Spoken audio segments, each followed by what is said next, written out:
Welcome back. Today I want to talk to you about inner healing. I was asked by somebody who commented on my videos, do I do inner healing? Well, my wife and I do, yes. We're exorcists, we chase devils, but often the devil tears you apart inside, emotionally, mentally, and so on. So inner healing is a necessary part and an accompanying part of deliverance. Now, what is inner healing? The best psalm I know that gets close to this is Psalm 42, written either by David or by Hezekiah. The author is not sure. And this is what he wrote. As the hart, or the deer, pants and longs for the water brooks, so I pant and long for you, O God. My inner self thirsts for God, for the living God. When shall I come and behold the face of God? My tears have been my food day and night, while men say to me all day long, where is your God? Mocking. See? So when you're in a state that you need inner healing, it's probably because of one of five things. Rejection. Now, people reject you. They don't want anything to do with you. You've hardly got any friends. Your family have rejected you, maybe because of your faith, and you feel alone and nobody cares about you, and so on. Rejection is a sad state of being. Abandonment. Now, abandonment, I was abandoned when I was a kid. I was abandoned at 6 months old. My father left my mother for another woman in the year, civil war. And so I know about abandonment, and you've got to get over it. And I've had to face this, the fact that I've been abandoned, and I didn't see my father for 60 years. He's now dead, but I went to see him on one occasion.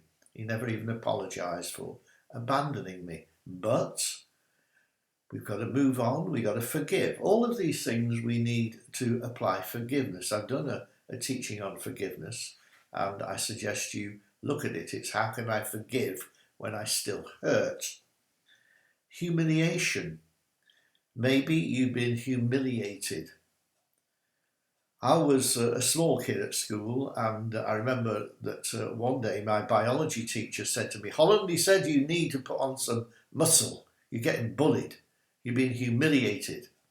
I said, okay. So I went with him to a gym, and I was doing curls and press-ups with weights. I felt great, 3 hours of workout. I walked home and I said to my mum, I feel great. Problem was, in the morning when I woke up, I had to shout for my mother and say, Mum, come and help me. I can't get out of bed. I was stiff as a poker. Never mind, that's just an amusing story, but I was humiliated. But after that, when I put on some muscle, the people who were humiliated were dealt with. I smacked them one, and that was the end of that.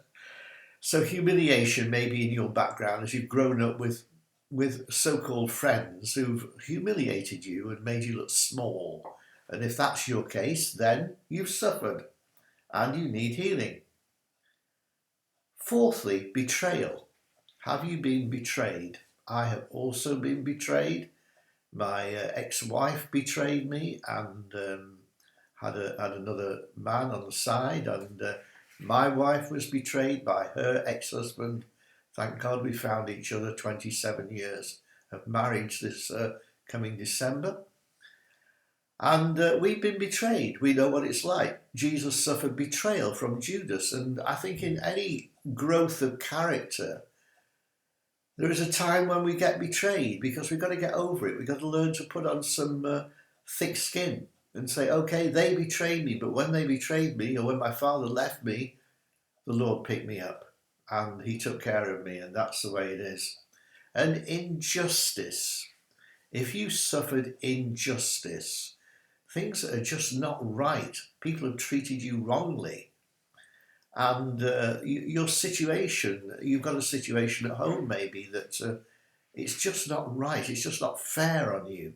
Now, I was praying for a family I know, and in the night, last night, my wife and I were asleep, but the Lord woke me up and she was still sleeping. And the Lord said to me, take it to court. Take this situation to court. It's unjust. You need justice. So that's what I'm going to do. I'm going to take the situation of that family and other families who come to me for help. I'm going to take them to court and go to the heavenly court and speak to the Lord about them and get an indictment or a decree from that court. Now, if you don't know about that, then I have got some videos on the court of heaven where it is. I might go further with this on another video. I don't know. I have to let the Lord lead me. Now, if you need inner healing, you will have developed some strongholds in the way you think. And I think there are about 5 strongholds. Strongholds are the way you think. Fear. The way you think is just around a circuit of fear. Or anger. Anger could be the stronghold. Rejection. Depression. Being the victim of abuse. You just feel like you're a victim. And self-hatred. Now, all those things, fear, anger, rejection, depression, victim of abuse and self-hatred, those form a system of thoughts like a CD that goes on in your head. Because when you are wounded, that gives the devil the opportunity to enter. It's an open door. A wound is an open door. It's a trauma. And traumas allow the devil to get in. And that's what we deal with as well. It's like an unheard crying. You're crying inside and you don't know how to get out of it. Well, if you like that, then please do contact us and we'll help you. We know what to do. We know how to get you out of this prison. So thanks for watching today. Bear in mind what I've said. Have a look at these inner healing possibilities where you've been wounded. Some of the strongholds of thinking that you may have slipped into, and we'll help you to get free. Okay? God bless you. See you soon.